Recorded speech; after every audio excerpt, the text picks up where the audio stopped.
My name is Zira. I want to tell you my story. It is a story about love mistakes and hope. I grew up in a small riverside town called Riverbend. It was a quiet place with trees, small houses, and one school. My house was near the river. It was always quiet there, just like me. I was a shy child. I didn't talk much. I didn't laugh a lot. I didn't play with other children. My parents were very strict. My father was a schoolteacher, and my mother stayed at home.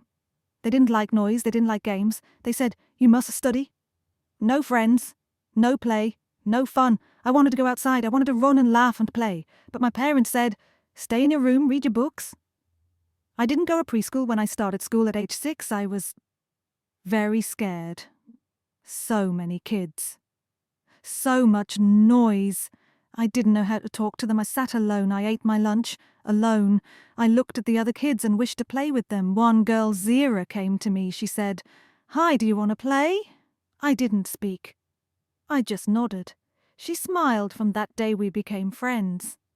I didn't talk much, but Anna stayed with me. She was kind and funny at school. I liked drawing. I loved colors and shapes.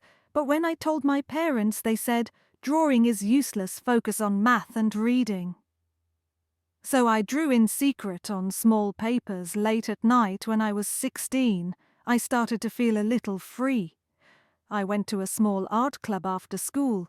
I told my parents I had extra homework at the club. I met a boy named Lee. He was 17. He had brown eyes and a big smile. He said, "You draw so well." I blushed. No one ever said that. Before Lee and I started to talk more, we laughed. He made me feel special. He said, "You are so smart. You are beautiful." My heart felt warm. I never felt that before. Soon we were together all the time. He waited for me after school. We walked in the park. We talked about dreams. I told him, "I want to go to art school." He said, "You don't need school. We can be together. We can be happy without it." I didn't know what to do. I loved drawing. I wanted to study, but I also loved Lee. I was only 17. I thought love is more important than school. Lee said, "Let's get married after high school." I said, "Yes." My parents were not happy. They said, "You are too young." But I didn't listen. I thought Lee will take care of me. I will be safe. We got married after I turned 18. We moved to a small flat in a nearby town called Willow Bay. At first, everything was nice. Lee worked at a garage. I stayed home. I cooked. I cleaned. I waited for him to come home. After 1 year, we had a baby girl. Her name is Ella. She was so small with soft black hair and big eyes. I loved her from the first moment I saw her. But after Ella was born, Lee started to change. He said, "You don't need to dress like that." He didn't like my clothes. He didn't like my haircut. He said, "Grow your hair. Stop looking like a child." I felt confused. I thought he loved me, but now he wanted me to change. He also didn't like me meeting my old friends. He said, "They don't understand. You have a family now, stay home." I listened. I stayed home. Then he started coming home late. He said I was with my friends, but I didn't know which friends. I felt lonely. I wanted to talk, but he didn't listen. One night, he came home angry. He shouted, "You never do anything right." I cried. I didn't know what I did wrong. One day he pushed me during an argument. I fell. I was not hurt badly, but I was shocked. I didn't believe it. Lee said, "Sorry." Later, he bought flowers. He said, "It won't happen again." I believed him. I went to visit my parents. I told my mother. Lee hit me. She looked away. My father said, "You are married. Go back to your husband." I felt cold inside. I was hoping for help, but they didn't give it. I went back to Lee. I told myself things will get better. I wanted to believe it. Soon after I found out I was pregnant again. I was scared. I was happy too. I thought maybe this baby would bring joy back into our home. When I told Lee, he said nothing. He looked away. and months later I had a son. His name is Luca. He had my eyes. He smiled so much. I loved him deeply. But Lee didn't even come to the hospital when I came home. He said, "You're back early." I felt pain in my heart. I asked myself, why is he like this now? Later I found out he had another woman. He didn't hide it. He said, "She understands me better." My heart broke into many pieces. I wanted to leave, but I had no money, no job, 2 small children, no support from my parents. One day Lee said he was joining the Navy. He said, "I will send money. You can take care of things." And he left. He didn't send much money. Some weeks, nothing came. I started to work part-time, cleaning houses in the town. It was hard, but I had to do something. During this time, my father passed away. My mother moved to live with my brother in another city. I was alone. Lee called from the Navy after 3 months. He said, "I found someone else. I'm happier now." I cried for hours, but then 3 months later he called again. I made a mistake. He said, "Please take me back." I still loved him. I remembered the good days. So I said, "Okay." He came back. We tried again, but he didn't change. He still used harsh words. He still controlled me. He still made me feel small. Now we had been married for 8 years. I was 26. I often looked in the mirror and asked, "Who am I now?" But I didn't have the answer before I share the rest of my story. I want to ask you something. Where are you listening from? It gives me strength to know someone is hearing my words. Someone who understands. Please tell me in the comments. I would really love to know. Days turned into weeks. Weeks turned into months. I was still with Lee, but I felt empty inside. I woke up early every day. I cooked breakfast. I cleaned the house. I looked after Ella and Luca. But I didn't smile much. I felt tired. I felt sad. My heart was heavy. Ella was 5 years old now. She liked to sing and draw. She always brought me her little pictures. "Look, Mama," she said, "it's us happy." I smiled and kissed her head, but inside I felt broken. Luca was too. He liked to run around the house and play with his toy cars. He had a loud laugh. His laugh made me feel better even on the hardest days. One morning I was washing dishes when someone knocked on the door. I opened it slowly. It was a woman I had seen a few times in the building. She smiled and said, "Hi, I'm Sarah, your neighbor." I made some tea. "Would you like to come over?" I looked at the floor. I felt scared. What if Lee finds out? What if he gets angry? But I also felt lonely. I needed someone to talk to, so I said, "Okay, just for a little while." At Sarah's home, I sat quietly at the kitchen table. She poured tea and said, "You look tired. Are you okay?" I didn't speak at first, but her eyes were kind. Slowly I said, "Life is hard."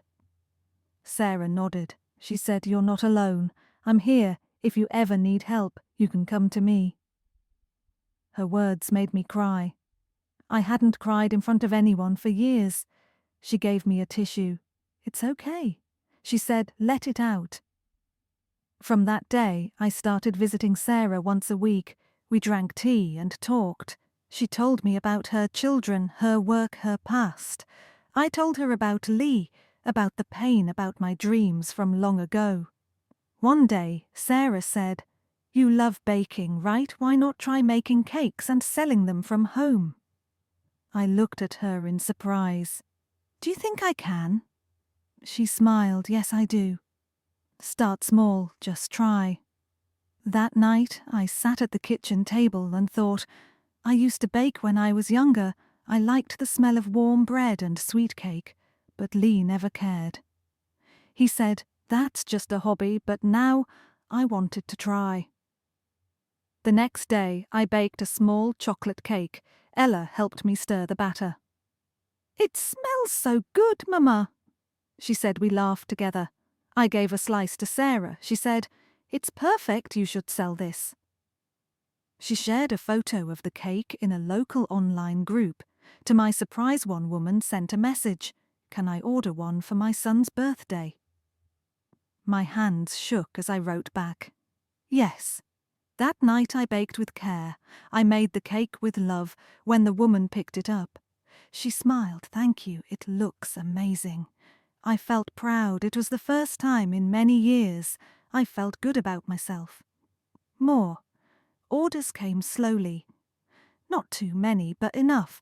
I started saving a little money. I used the money to buy more baking tools, better ingredients, and sometimes even a small toy for Ella or Luca Lee. Noticed one evening he came home early and saw me decorating a cake. He frowned. Why are you baking so much? I said, I'm working. I sell these cakes. He raised his voice. You don't need to work. I take care of this house. I looked at him. My voice was soft but firm. I need to do this for me. For the kids, I won't stop. He stared at me in silence. Then he left the room.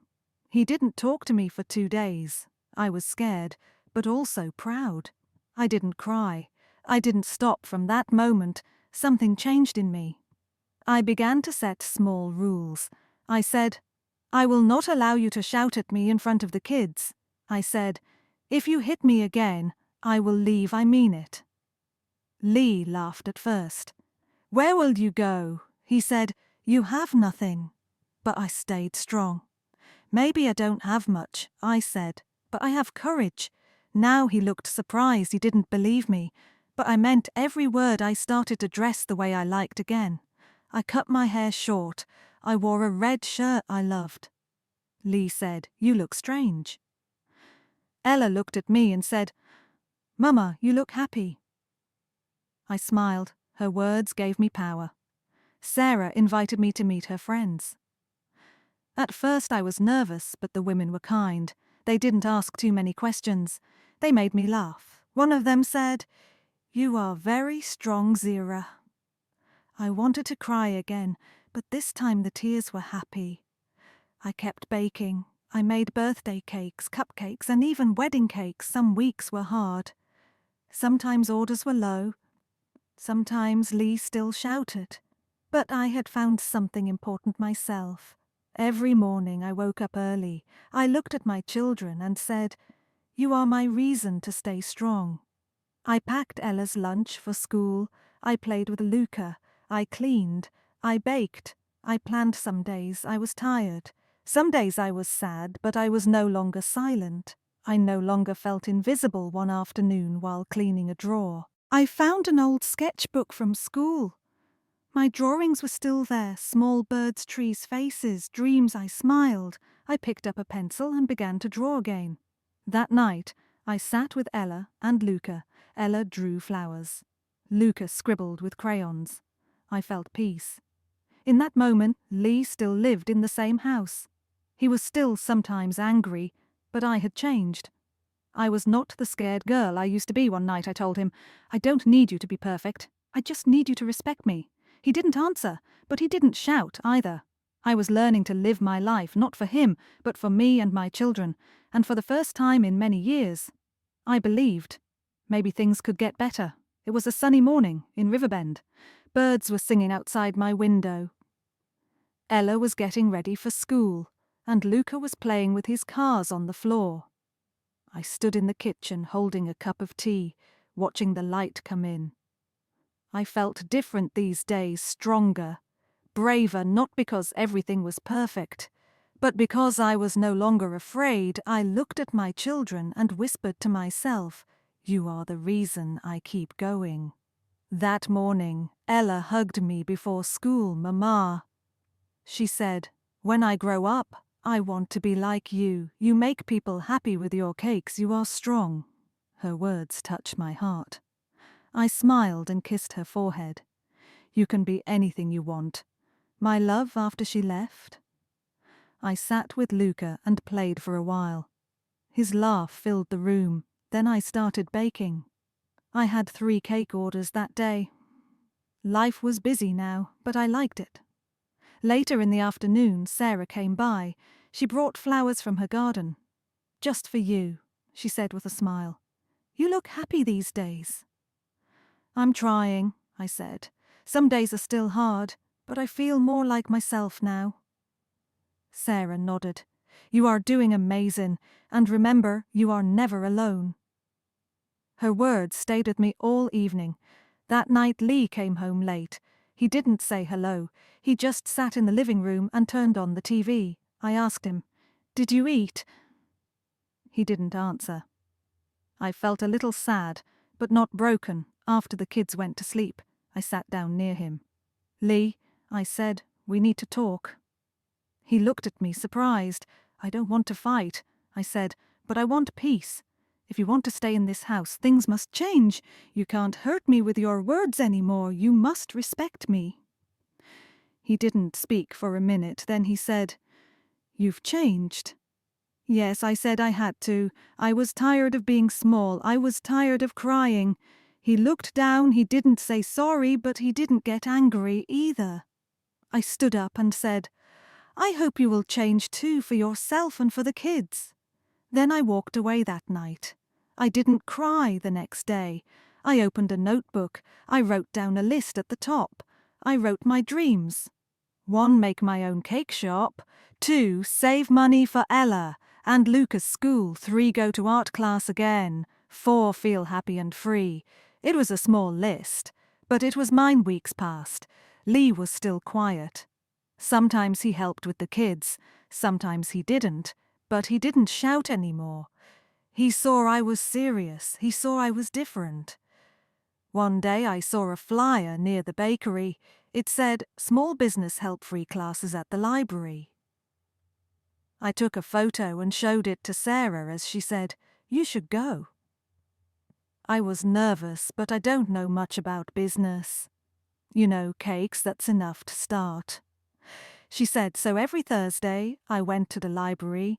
I learned how to price my cakes, how to use social media, how to plan my money. I met other women, like me, mothers, dreamers, hard workers. I started saving more money. I made a logo for my baking. I called it Zira's Sweet Table.